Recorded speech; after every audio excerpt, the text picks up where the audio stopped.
हाय दोस्तों, कैसे हैं आप सभी। मैं डॉक्टर आनंद व्यास फिर से अपने YouTube चैनल पर आप सभी का स्वागत कर रहा हूं और आशा कर रहा हूं कि सभी ठीक है, मस्त हैं, एंजॉय कर रहे हैं। तो जैसा कि देख सकते हैं, थोड़ा सा हमने कैमरा पोजीशनिंग चेंज करी है। तो आप एक थोड़ा सा रिव्यू के लिए हमको बता दीजिएगा। बच्चों की डिमांड पे ये चीज करी गई है कि सर इसमें ज्यादा कंफर्टेबल थे जो ओल्डर वीडियोस चल रहे थे जिनमें थोड़ा सा कैमरा आगे की तरफ था।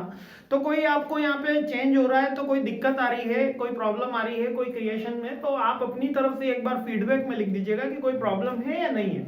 नहीं है तो बहुत बढ़िया, वैसे हमने टेस्ट करा है, कोई प्रॉब्लम आ तो नहीं रही है, लेकिन फिर भी यदि आपको कोई रियल टाइम में कोई प्रॉब्लम आ रही है तो प्लीज लेट मी नो। कहीं ऑडियो वीडियो में कहीं कोई प्रॉब्लम आ रही है कोई दिखने में, तो प्लीज लेट मी नो, क्योंकि हमने थोड़ा सा कैमरा को चेंज किया है। ठीक है, तो आ गए हैं हम सप्लाई चेन मैनेजमेंट की यूनिट 4 के ऊपर। जी हाँ, यूनिट 4 के ऊपर। और मैं फिर से रिमाइंड करा रहा हूँ कि फाइनेंस के वीडियो कल तक आने शुरू हो जाएंगे, आप चिंता मत करिएगा, है ना। Supply chain management, logistic management की 4th यूनिट के ऊपर मैं आ गया और मैं चाह रहा हूँ कि एक ही शॉट के अंदर ये पूरी यूनिट कंप्लीट हो जाए। देखते हैं कितनी बड़ी क्या यूनिट है, कौन कौन से टॉपिक्स हैं, सारी चीजें मैं आपके लिए रिवीजन मोड पे और पूरा डिटेल मोड भी दोनों एक ही समझ लीजिए, इसके अंदर रिवाइज कराने की कोशिश कर रहा हूं। तो आप मुझे देखिएगा, साथ में मेरे साथ रहिए, और कहीं कोई टॉपिक रह जाता है तो प्लीज लेट मी नो। और वैसे रहेगा नहीं, सारे topics according to syllabus updated 2022 के सिलेबस के अकॉर्डिंग बनाए गए हैं, तो कोई टॉपिक रहना नहीं चाहिए। फिर भी अगर कोई रह जाता है तो प्लीज लेट मी नो। ठीक है, पहला टॉपिक है वेयर हाउसिंग। क्या टॉपिक आया है? Where housing. वेयर हाउसिंग को अपन सामान्य भाषा में बोलते हैं गोदाम, हिंदी में बोला जाता है गोदाम, जहां पर सामान रखा जाए। ये जो वेयर हाउसिंग है ये इन्वेंट्री कंट्रोल से संबंधित है, इन्वेंट्री कंट्रोल से संबंधित है, याद रखिएगा। यानी कि हमको कितना स्टॉक रखना है ये हमारे वेयर हाउस के ऊपर डिपेंड करता है। वेयर हाउस 500 स्क्वायर फीट का है कि 1000 स्क्वायर फीट का है कि 5000 स्क्वायर फीट का, उसके अकॉर्डिंग हम हमारा प्रोडक्ट रखते हैं।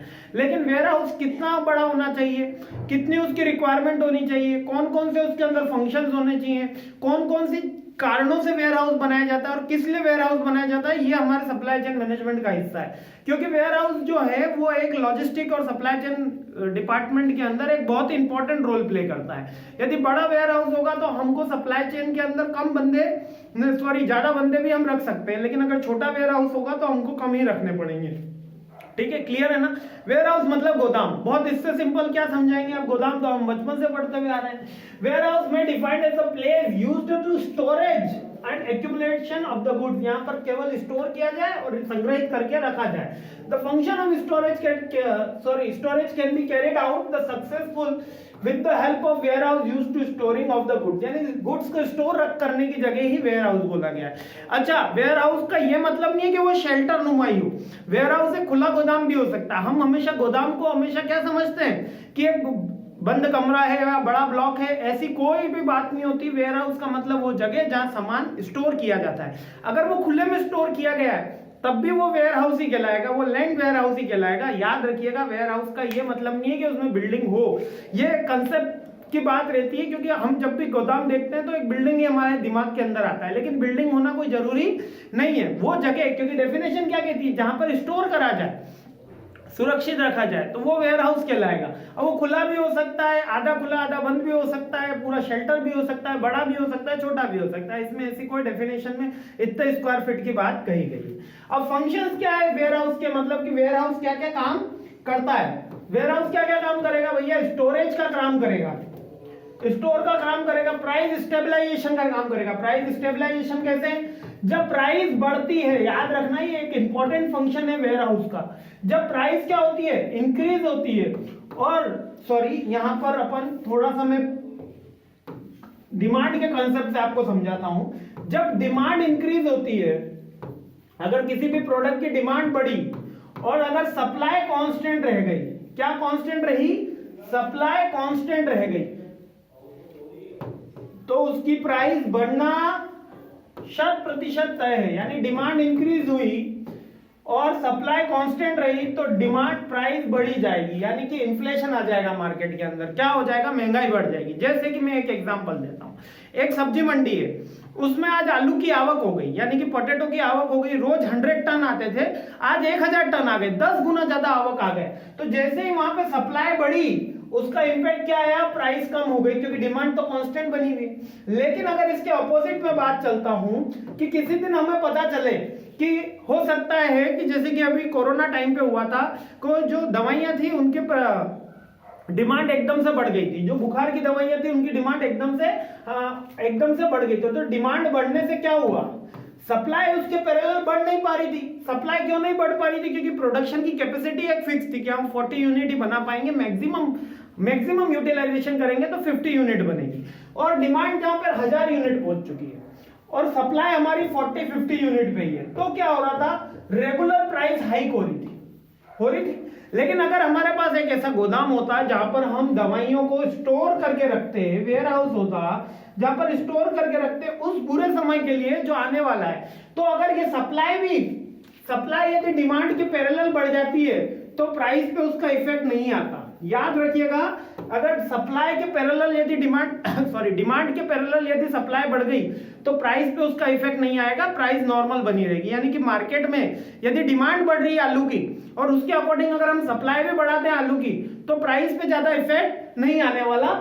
लेकिन अगर हम सप्लाई नहीं बढ़ा पाते हैं तो प्राइस बढ़ जाती है। तो प्राइस स्टेबलाइजेशन के अंदर वेयर हाउस का रोल होता है। देखिए अब इंपॉर्टेंस आप समझिए, आप जो सब्जेक्ट पढ़ रहे हो वो ऐसा ही नहीं कि गोदाम पढ़ लिया और बात खत्म की सामान रखने की जगह, अरे वो प्राइस के अंदर इंपॉर्टेंस दे रहा है।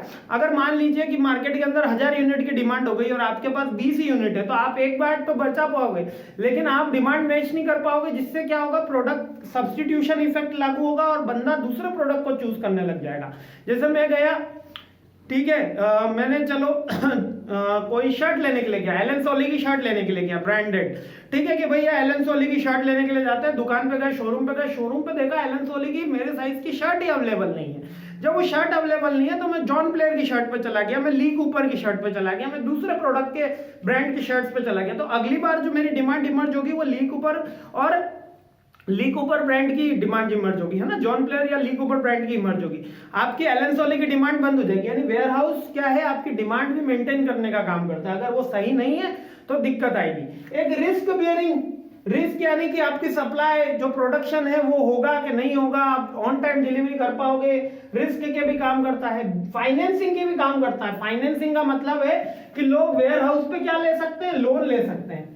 गवर्नमेंट लोन दे देती है, अगर आपके पास इतना बड़ा गोदाम है, अगर प्रॉपर्टी है तो उसके ऊपर लोन मिलता ही है, कोई नई बात तो है नहीं। और ग्रेडिंग और पैकेजिंग में हेल्प करता है। जो वेयर हाउस होता है वहां पर जब हम प्रोडक्ट की सॉर्टिंग करते हैं तो अकॉर्डिंग आवर ग्रेड जो हमने डिसाइड कर रखी होती है, और पैकेजिंग में हेल्प करता है हमको कौन, वेयर हाउस हेल्प करता है, यानी गोदाम हेल्प करता है। क्लियर हो रहा है ना, प्रोडक्शन डिपार्टमेंट अलग है और वेयर हाउस डिपार्टमेंट अलग है। ठीक है, आगे बढ़ते हैं नेक्स्ट टॉपिक के ऊपर। अब वेयर हाउस के टाइप, बहुत बार एग्जाम में पूछा गया क्वेश्चन है कि explain the types of the warehouse, सीधे उड़ा देते हैं। गवर्नमेंट अगर कोई फंडेड वेयर हाउस हो जहां पर गवर्नमेंट कहती है कि आप अपना सामान यहां पे रख सकते हो, आप अपनी सब्जियां यहां पे रख सकते हो, जो हमारी किसान कृषि मंडी की गोदाम होते हैं वो कहलाते हैं पब्लिक वेयर हाउस। कोई दिक्कत है? यदि प्राइवेट इंस्टीट्यूट का कोई वेयर हाउस होता है, प्राइवेट मैन्युफैक्चरिंग कंपनी का कोई वेयर हाउस होता है तो वो प्राइवेट वेयर हाउस कहलाते हैं। जब थर्ड पार्टी से हम वेयर हाउस किराए पे लेते हैं, यानी ऑनरशिप किसके पास है, थर्ड पार्टी के पास है, यानी कि सप्लायर के पास भी नहीं है और मैन्युफैक्चरर के पास भी नहीं है, थर्ड पार्टी के पास क्या है, ऑनरशिप है। तो इसको क्या कहेंगे, इसको बोलेंगे बॉन्डेड वेयर हाउस, SHIP। ठीक है, बॉन्डेड वेयर हाउस यानी कि जहां पे हमने बॉन्ड साइन कर रखा है। ठीक है, क्लियर हो गया। प्राइवेट यानी खुद का, पब्लिक यानी गवर्नमेंट का, और बॉन्डेड यानी कि जो हमने थर्ड पार्टी की ओनरशिप से ले रखा है, कुछ समय के लिए रेंटल एग्रीमेंट हुआ है। क्लियर है? बताओ, ये बार बार पूछे जाने वाला क्वेश्चन है और बच्चे इसको गलत कराते हैं। अब आप तो करके बताइएगा, ठीक है, और समझ में आए तो कमेंट करके जरूर बताएं। ठीक है, नेक्स्ट है warehouse facility, location, network design. अब लॉजिस्टिक नेटवर्क डिजाइन के अंदर वेयर हाउस का एक बहुत बड़ा इंपॉर्टेंट रोल होता है कि नेटवर्क डिजाइन हमको कैसे करना है। नेटवर्क डिजाइन का मतलब यहां पर यह है, हमारे लॉजिस्टिक डिपार्टमेंट से ही है कि एक गोदाम कहां होगा, किस एरिया में होगा, कौन से रोड पे होगा और कौन कौन सा प्लेस ये कवर अप करेगा। ठीक है, कौन सी प्लेस कवर करेगा। जैसे कि जयपुर का गोदाम है तो वो कौन सी 5 जिलों को कवर अप कर रहा है, राजसमंद कर रहा है, पाली कर रहा है, सिरोही कर रहा है, कौन कौन सी जगह कवर अप कर रहा है। वाराणसी का गोदाम है तो वो कौन कौन सी जगह कवर अप कर रहा है। ग्रेटर नोएडा का गोदाम है तो वो कौन कौन सी जगह कवर अप कर रहा है, क्या वो केवल नोएडा में सप्लाई कर रहा है या इंटर स्टेट ट्रांजेक्शन भी कर रहा है वो। ठीक है, ये सारी की सारी चीजें हम किसके अंदर चेक करते हैं, ये हम हमारे वेयर हाउस के नेटवर्किंग में चेक करते हैं। क्लियर हो गया। और यही लॉजिस्टिक नेटवर्किंग का भी पार्ट है, यानी कि दोनों लगभग पैरेलल ही रहता है। इसका मीनिंग जब हम देखते हैं, logistic network design concern with the purpose of the numbers and the sites of the warehouse of manufacturing plant, यानी कितने नंबर्स हमको वेयर हाउस के चाहिए, कितने गोदाम और कितनी साइट्स में चाहिए। क्योंकि बहुत सी कंपनियां मैन्युफैक्चरिंग की भी उनकी 15-15 यूनिट होती है, 20-20 यूनिट होती है, तो कितने वेयर हाउस उनको कहां रखना है, कौन सी लोकेशन पे रखना है, ये हाईली सेल्ड होगा, हाई सेल का एरिया होगा तो वहां पर गोदाम कितने रखने हैं, और ये हमने सारी की सारी चीजें ऑलरेडी देखी थी सेकंड यूनिट के अंदर। नेटवर्क डिजाइन और की इशू, यानी कि नेटवर्क जब हम डिजाइन करते हैं तो उसमें कौन कौन सी चीजों का हमको ध्यान रखना होता है। पहला हम ध्यान रखते हैं pick the optimal number, location and the size of the warehouse, यानी कि ऑप्टिमम नंबर तक ले जाते हैं कि मैक्सिमम कितनी चीजें रिक्वायरमेंट है हमको। मैक्सिमम हमको डिमांड मैच करने के लिए 40 वेयर हाउस की रिक्वायरमेंट है, 20 वेयर हाउस की रिक्वायरमेंट है इस लोकेशन पे, इस साइज के वेयर हाउस के डिमांड, लोकेशन और साइज ऑफ वेयर हाउस मतलब capacity 1000 square feet, 5000 square feet, 10000 square feet. Simple है। Determine optimum sourcing strategy, sourcing strategy का मतलब वहां पे ट्रांसपोर्टेशन कहां से हो रहा है और जो माल आ रहा है वो कहां से आ रहा है, यानी कि ट्रांसपोर्टेशन। अब इसमें अपन को ये याद रखना है कि ऐसा जरूरी नहीं कि जहां मैन्युफैक्चरिंग प्लांट हो वहीं पे आपका वेयर हाउस हो। वेयर हाउस वहां होना चाहिए जहां आपकी सेलिंग यूनिट हो, मतलब जहां पर प्रोडक्ट सेल हो रहा है उसके नियर बाय एरिया में आपको वेयर हाउस होना चाहिए। तो सोर्सिंग स्ट्रेटेजी अपन को करनी है कि एक्चुअल में पहुंचाना कहां है और कहां से आ रहा है। सोर्सिंग यानी कि हमारी manufacturing plant, which plant vendor should produce the which product, कौन सा प्लांट या कौन सी कंपनी, यहाँ पर प्लांट यानी कि पौधा नहीं है, यहाँ पे प्लांट यानी कि कंपनी है, कौन सी कंपनी वेंडर कौन सा प्रोडक्ट प्रोड्यूस कर रही है उसके अकॉर्डिंग हम हमारा वेयर हाउस डिजाइन करते हैं, मतलब उसका नेटवर्क डिजाइन करते हैं। डिटरमाइनिंग बेस्ट डिस्ट्रीब्यूटिंग चैनल, यानी कि कहां पर कितनी होनी चाहिए, ये बेस्ट डिस्ट्रीब्यूटिंग नेटवर्क में आता है। Which warehouse should service which customer, यानी कौन सा वेयर हाउस कौन से कस्टमर को देगा। अब इसका एक रियल लाइफ एग्जांपल देता हूं आपको। अब सबको पता है भारत के अंदर बिकने वाली कार कौन सी रही है, मारुति की 800 कार भारत के अंदर रिकॉर्ड तोड़ इसने परफॉर्मेंस करा। उसके बाद अल्टो ने आज परफॉर्मेंस कर रही है, ठीक है। क्यों परफॉर्मेंस कर रही है अल्टो 800, क्यों परफॉर्मेंस कर रही है मारुति 800, क्यों, क्योंकि इसके सर्विस डिस्ट्रीब्यूटर, इसके जो डिस्ट्रीब्यूटर थे वो काफी ज्यादा हैं। मतलब ये बोला जाता था आज से कुछ समय पहले भी कि मारुति सुजुकी का अगर आपको सर्विसिंग करानी है तो हर डिस्ट्रिक्ट के अंदर आपको कम से कम 2 से 3 इसके सही करने वाले मिल जाएंगे। 2-3-4 जने इसके सही करने वाले, मतलब उस गाड़ी को रिपेयर करने वाले, उसके गोदाम में मतलब जो हम पे सामान रखते हैं, जो स्पेयर पार्ट्स रखते हैं, वो अवेलेबिलिटी मिल जाएगी। जबकि जो दूसरी गाड़ियां थी, टाटा की गाड़ियां कह सकते हो आप, ठीक है, हुंडई की गाड़ियां कह सकते हो, उन गाड़ियों के स्पेयर पार्ट्स इतनी आसानी से नहीं मिलते थे। तो जब उस गाड़ियों के स्पेयर पार्ट्स आसानी से नहीं मिलते थे तो आफ्टर सेल सर्विसेज क्या हो जाती थी, पुअर हो जाती थी। जब ये पुअर हो जाती थी तो कस्टमर का रिव्यू खराब हो जाता था और गाड़ी बिकना कम हो जाती थी। और इन गाड़ियों की कॉस्ट भी कम थी, भारत की जनता भी अधिकतर मिडिल क्लास फैमिली में बिलोंग करती है। तो इस कारण से क्या होता है कि हमारा एक तो बजटेड था और दूसरा इसका कंट्रोल, इसके वेयर हाउसेस ज्यादा थे, मतलब इनके गोदाम अब इसका एजेंट डिस्ट्रीब्यूशन चैनल के लो या इनके स्पेयर पार्ट्स अवेलेबिलिटी के लो, इनका सप्लाई चेन नेटवर्क के लो, उसके दम पे ही अल्टो इतना सक्सेसफुल हुआ। मारुति 800 अल्टो इसलिए सक्सेसफुल नहीं हुए कि उनके अंदर कोई ज्यादा लग्जरियस फीचर्स मिल रहे थे, उनके लिए आफ्टर जो सेल सर्विसेज मारुति की जो स्ट्रेटेजी अपनाई उसके लिए। और ये आप अपने रियल टाइम में सोचिएगा, कभी जाइएगा देखिएगा कि अब तो खैर सबके प्रोडक्ट मिलने लग गए, लेकिन आज से 10 साल 15 साल अगर पहले कहते हैं तो केवल मारुति का बोलबाला इसलिए था क्योंकि इनकी जो सप्लाई चेन नेटवर्क और वेयर हाउसिंग का जो डिजाइन था वो दी बेस्ट था। वो ये चेक करते थे कि हमको कौन सी सर्विसेज किसको प्रोवाइड करानी है, यानी कि गांव तक में इनके सर्विस सेंटर खुल चुके थे जहां पर ये वेयर हाउस खोल के बैठे थे, जहां पर इनका जो लूज टूल्स होते हैं उनकी सप्लाई कर दी जाती थी। क्लियर हो रहा है, मतलब कि आज एक गाड़ी ले ली आपने, ठीक है, और आपने मारुति की नहीं ली, आपने किसी और XYZ कंपनी की ले ली, वो गाड़ी खराब हो गई और उसका स्पेयर पार्ट आने में 10 दिन लग रहे हैं, मान लो वो स्पेयर पार्ट दिल्ली से आ रहा है, 7-8 दिन तक आपकी गाड़ी वहीं पे खड़ी, तो आपका तो पूरा का पूरा काम रुक गया, आपका जो ऑफिस जाना था या कहीं जाना था वो पूरा काम रुक गया केवल एक लूज टूल्स की वजह से। और उसी की जगह आपने मारुति की गाड़ी ली और वही लूज टूल्स आपको 1 दिन 2 दिन के अंदर प्रोवाइड हो गया या ऑन डेट प्रोवाइड हो गया, तो आप किसको प्रीफर करेंगे? मारुति को। क्या बोला जाता है सर? सर्विसेज बढ़िया थी। क्लियर हो रहा है ना?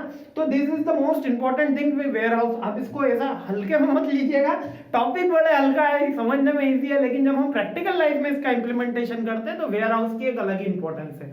ठीक है। और मैं ये भी बता दूं कि जो वेजिटेबल्स होते हैं ये होते हैं, उनमें लॉ बना हुआ है कि गवर्नमेंट आप इतने ही बड़ा वेयर हाउस रख सकते हो, इससे ज्यादा नहीं रख सकते, मुनाफाखोरी रोकने के लिए। ठीक है, मतलब ओवर प्राइसिंग रोकने के लिए।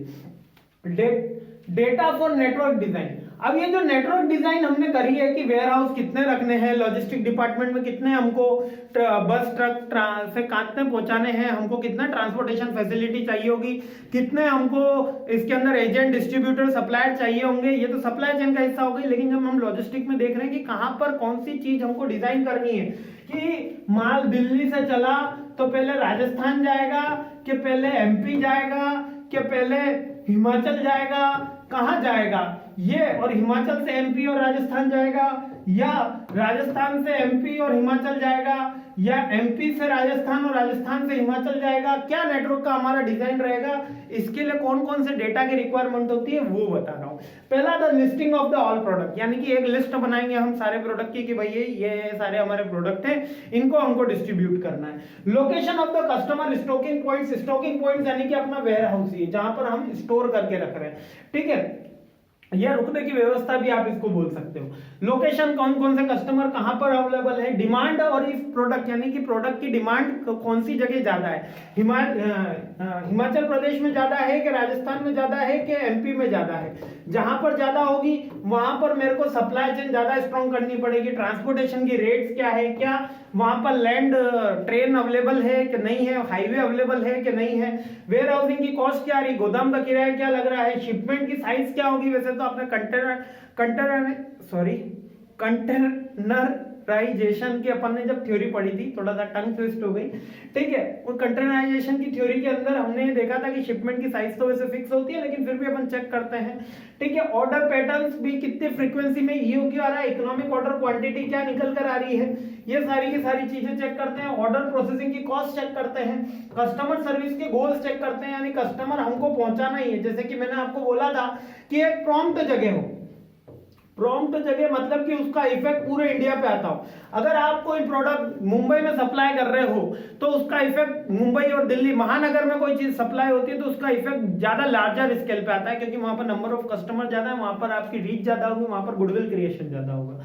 तो ये कस्टमर सर्विस गोल कहलाता है। यानी कि हम जब भी नेटवर्क डिजाइन करें तो हम ये देखेंगे कि कौन कौन से प्रोडक्ट है, कहां पर कितनी डिमांड है, कितने उसके गुड्स अवेलेबल हमारे पास हैं, कितने number of warehouse available है, कहां पे उसकी हमारी कॉस्ट आ रही है, ट्रांसपोर्टेशन कॉस्ट क्या है, वेयर हाउस कॉस्ट क्या है, यही सारे के सारे पॉइंट्स अपन कवर अप करते हैं। आई होप क्लियर हो रहा होगा। आगे बढ़ते हैं नेक्स्ट टॉपिक पे ऊपर। ये बहुत एक इंपॉर्टेंट और इंटरेस्टिंग टॉपिक है, ये है रिवर्स लॉजिस्टिक। अब ये रिवर्स लॉजिस्टिक के देखो, पहले यहाँ पर एक छोटा सा ग्राफ बना हुआ है, मतलब पाई चार्ट बना हुआ है, इसको अपन देख लेते हैं। इसके अंदर ये कह रहा है industry, distributor, retail, and user, collection, recycle. ठीक है, and user, retail, distributor, industry, recycle, collection, ये सारे के सारे इसके रिसाइकल रिवर्स लॉजिस्टिक के पॉइंट्स हैं। मतलब होता क्या है रिवर्स लॉजिस्टिक? रिवर्स लॉजिस्टिक का मतलब है कि हम जब कस्टमर से फिर से कोई प्रोडक्ट बाय करते हैं, कस्टमर से फिर से वो जाएगा रिटेलर के पास, रिटेलर के बाद वो जाएगा होलसेलर के पास, ठीक है, होलसेलर के बाद वो जाएगा डिस्ट्रीब्यूटर के पास, डिस्ट्रीब्यूटर के बाद वो जाएगा इंडस्ट्री के पास,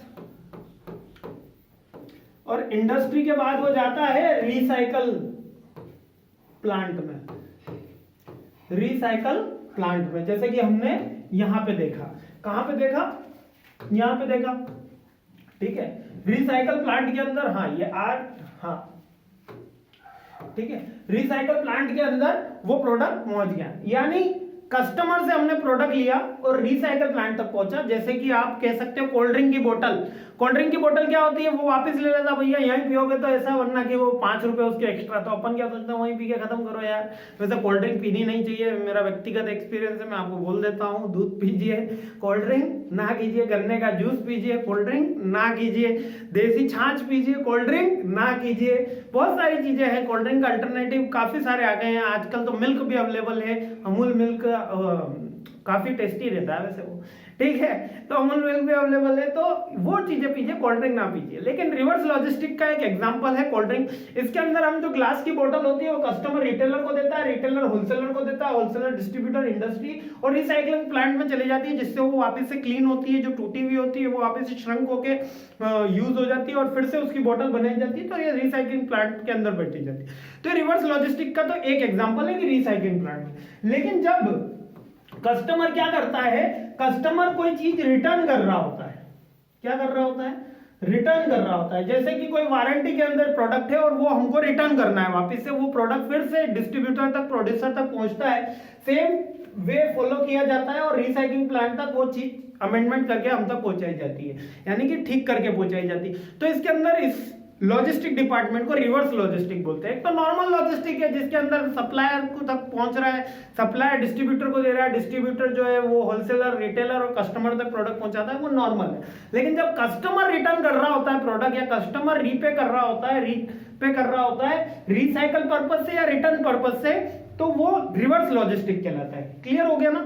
reverse logistic is the for all operation related to reuse of the product and material. यहाँ पे रीयूज है, केवल रीयूज के लिए भी है, और या हम वारंटी या गारंटी के जो इश्यूज होते हैं उनको सॉर्ट आउट करने के लिए भी रिवर्स लॉजिस्टिक यूज करते हैं। क्लियर हो गया? बस इसके अंदर इतना ही समझना था, लेकिन ये भी एक इंपॉर्टेंट पॉइंट है, बार बार एग्जाम के अंदर पूछा गया पॉइंट है। नेक्स्ट है आउटसोर्सिंग नेचर एंड कंसेप्ट। अब ये आउटसोर्सिंग क्या है? आउटसोर्सिंग का मतलब होता है कि कोई कंपनी है, मान लेते हैं कि एयरटेल कंपनी है, एयरटेल कंपनी का कॉल सेंटर है। क्या है? कॉल सेंटर, यानी कि आपने कॉल किया कि मेरे को बिल ज्यादा आया है भैया, इसको सॉर्ट आउट करो, बिल ज्यादा आया है, हाइक आई है, मेरे बिल में 100 रुपए आपने ज्यादा किस बात के लगाए थे, उसके सॉर्टिंग सिस्टम के लिए इनके कस्टमर कॉल सेंटर है, वहां पर आपने संपर्क किया। लेकिन अधिकतर जितनी भी कंपनियां होती है वो कॉल सेंटर आउटसोर्स करवा देती है। आउटसोर्स का मतलब कि कोई थर्ड पार्टी आपका ये पूरा का पूरा काम अपने हाथ में ले लेती है, यानी कि कस्टमर रिलेशनशिप मैनेजमेंट। यानी ये क्या, कौन सा पार्ट कहलाया? सीआरएम का पार्ट कहलाया, कस्टमर रिलेशनशिप मैनेजमेंट। किसी थर्ड पार्टी ने अपने हाथ में ले लिया और वो आपके बिहाफ पे सॉल्व करती है। इससे कंपनी को क्या बेनिफिट होगा?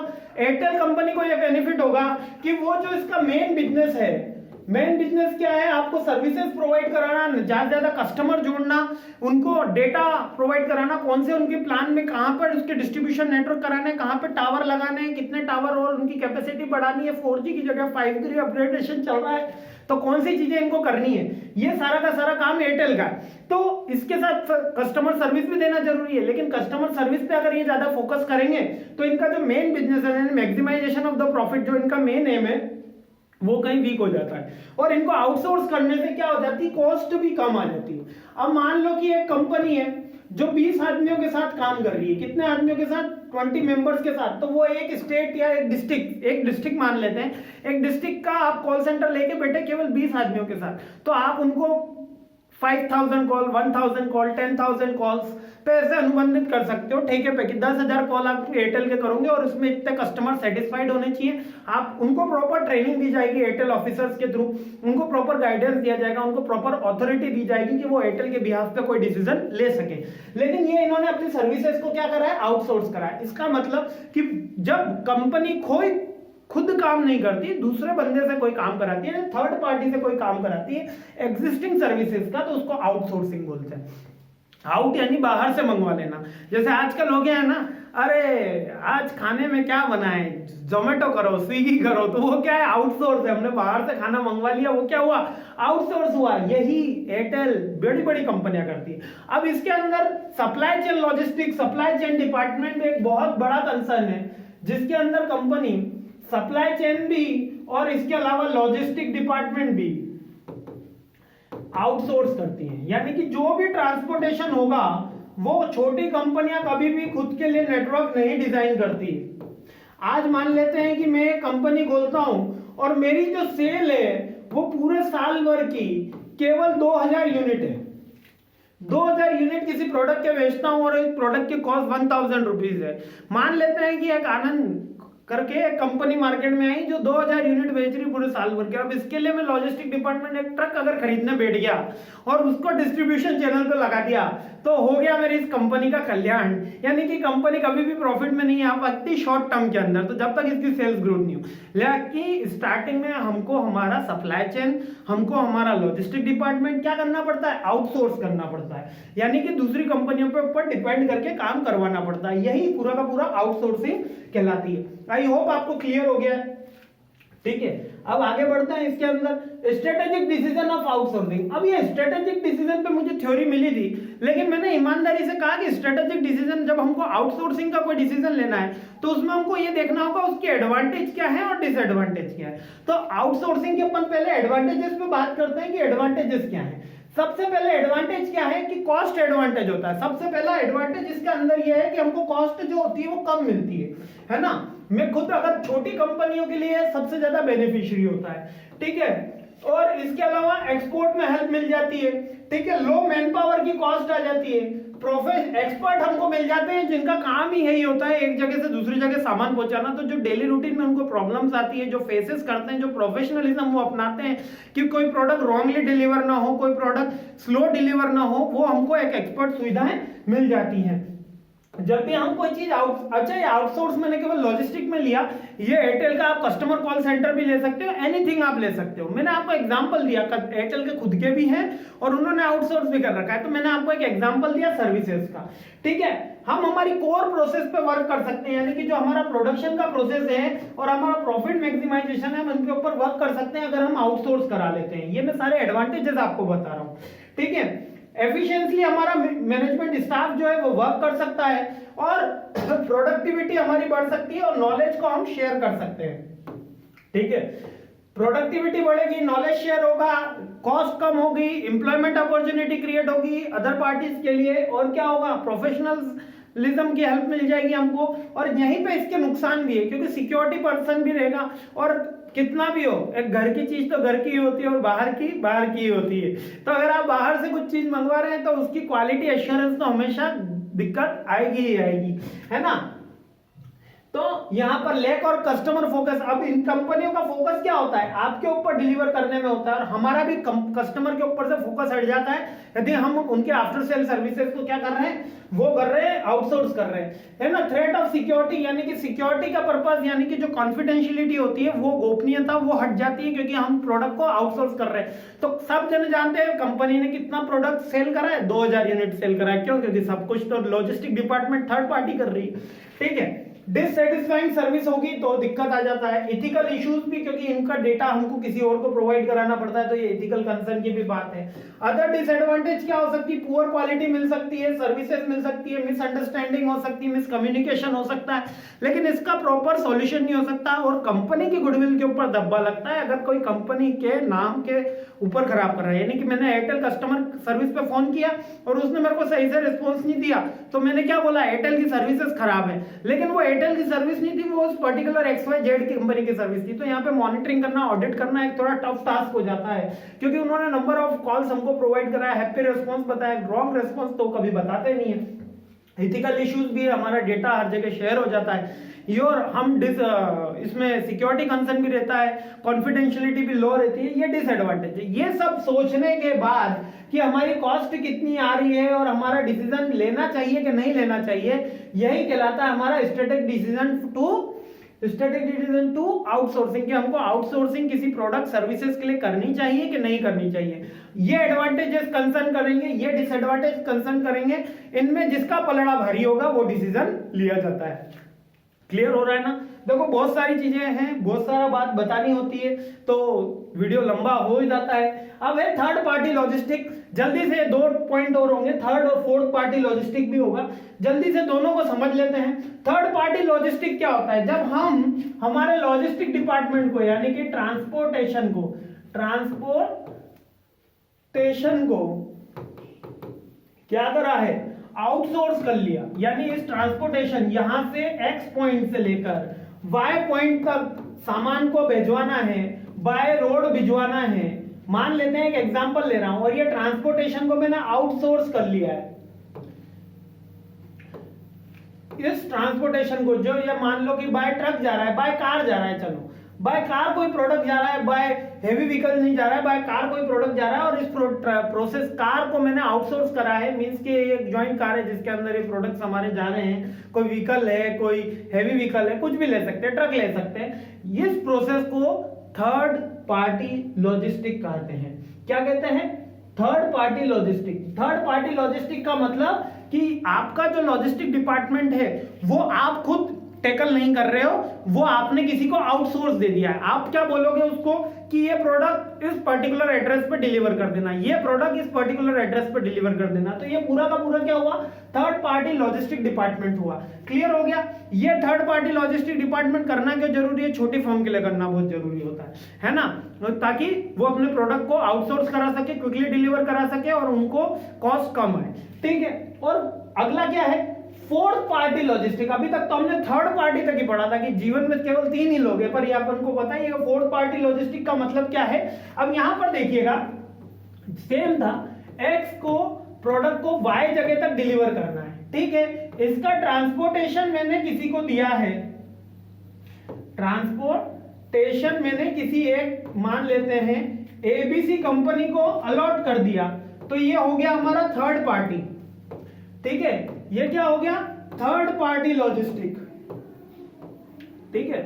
लेकिन ये थर्ड पार्टी लॉजिस्टिक भी करा है, इसके साथ में इसके ऊपर जो कंसर्न हो रहा है, इसके ऊपर मतलब ये ट्रांसपोर्टेशन की एबीसी कंपनी से भी डीलिंग करने के लिए, इससे भी डीलिंग करने के लिए मैंने किसी अनदर पार्टी को ठेका दे दिया, मतलब कि जेड पार्टी को ठेका दे दिया। तो ये क्या कहलाया? Fourth party. Fourth party logistic. यानी अब मैं फिर से समझा देता हूं, कंफ्यूजन हुआ होगा, अभी मैं फिर से समझा देता हूं, एक बार फिर शांति से समझा देता हूं, आपको क्लियर हो जाएगा। यहां पे जब थर्ड पार्टी लॉजिस्टिक का बात है तो याद रखिएगा कि हमने हमारा जो ट्रांसपोर्टेशन है यही किसी को आउटसोर्स करवाया है। ठीक है। इतनी सी बात क्लियर हो गई। यानी कि थर्ड पार्टी लॉजिस्टिक का मतलब है कि जो मेरा ट्रांसपोर्टेशन है वही आउटसोर्स हुआ है। लेकिन जब मैं फोर्थ पार्टी पे जाऊंगा तो इसकी पूरी प्रोसेस, मतलब कि इसकी पूरी प्रोसेस, इसका पूरा मैनुअल भी हमने आउटसोर्स करवाया है। अब क्या हो रहा है? एक पार्टी तो डिलीवर कर रही है प्रोडक्ट एक जगह से दूसरी जगह, दूसरी पार्टी उसको ऑर्डर दे रही है कि भैया ये प्रोडक्ट एक जगह से बी जगह तक, एक्स जगह से वाई जगह तक आपको डिलीवर करना है। और हमारी कंपनी का काम केवल मार्केटिंग और मैन्युफैक्चरिंग रह जाएगा। हमारी कंपनी के जो फंक्शन होंगे वो मार्केटिंग, मैन्युफैक्चरिंग, सेल रह जाएगा। हम प्रोडक्ट जो डेवलपमेंट है उसके ऊपर जोर देंगे, ना कि प्रोडक्ट को पहुंचाने से डिलीवरी का A to Z अपन ने बाहर से करवा लिया। जब केवल उसका ट्रांसपोर्टेशन की बात हुई तो वो थर्ड पार्टी लॉजिस्टिक हुई, लेकिन उसकी अगर हमने पूरी प्रोसेस ही बाहर से कर दी तो वो फोर्थ पार्टी लॉजिस्टिक हुई। आइए इसकी बुकिश डेफिनेशन देख लेते हैं। While third party logistic outsourcing is the accepted business practices through without risk, corporations are now looking for outsource a single partner who will access, design, build, run, measure, integrated, comprehensive supply chain solution on the behalf. This evolution of the outsourcing of fourth party logistic, यानी कि केवल without risk लिए, क्या without risk लिए हमने जब क्या कर दिया कि अपना लॉजिस्टिक डिपार्टमेंट किसी को दे दिया। जैसे कि हम कोरियर पे गए और कह दिया कि ये कोरियर उस जगह डिलीवर कर देना, उसने वो डिलीवर कर दिया, थर्ड पार्टी लॉजिस्टिक हुई। लेकिन हम कब जाएंगे, कौन सा कोरियर लेकर जाएंगे, ये प्रोडक्ट कहां से आ रहा है, इसकी मैन्युफैक्चरिंग कहां हुई है, इस सारी की सारी प्रोसेस को भी हमने अगर आउटसोर्स कर दिया तो फोर्थ पार्टी लॉजिस्टिक हुआ। ये क्यों जरूरी है? ये क्विक और रिबाउंड के लिए जरूरी है। कंपनी और फास्टली चाहती है कि उसका डिलीवरी तो हो, लेकिन उसका जो प्रोसेस है, उसकी जो डिजाइन है वो भी ऑटोमेशन प्रोसेस पे जाए, ताकि वो केवल मैन्युफैक्चरिंग और प्रॉफिट मेकिंग पे जोर दे सके, वो ग्रोथ के ऊपर जोर दे सके। तो वो फोर्थ पार्टी लॉजिस्टिक पे चली जाती है। क्लियर हुआ। जब थर्ड पार्टी के अंदर तो हमने ट्रांसपोर्टेशन दिया, फोर्थ पार्टी के अंदर ट्रांसपोर्टेशन के साथ में प्रोसेस भी दे दी, डिजाइन भी दे दिया, एक्यूरेसी भी दे दी, और उसका लुकअप करने का भी फोर्थ पार्टी को ही दे दिया।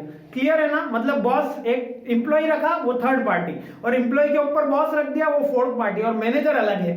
ठीक है, क्लियर है? आई होप यहां पर अपना पूरी की पूरी जो है वो फोर्थ यूनिट कंप्लीट हो गई है दोस्तों। तो कैसा रहा फोर्थ यूनिट तक की सप्लाई लॉजिस्टिक मैनेजमेंट की जर्नी मेरे साथ में, मुझे जरूर कमेंट करके बताइएगा। मैं डॉक्टर आनंद व्यास फिर से इतना सारा सुनने के लिए आप सबका सहृदय धन्यवाद करता हूं। जय हिंद, मस्त रहिए, खुश रहिए, इसी के साथ मुस्कुराते रहिए। जय हिंद।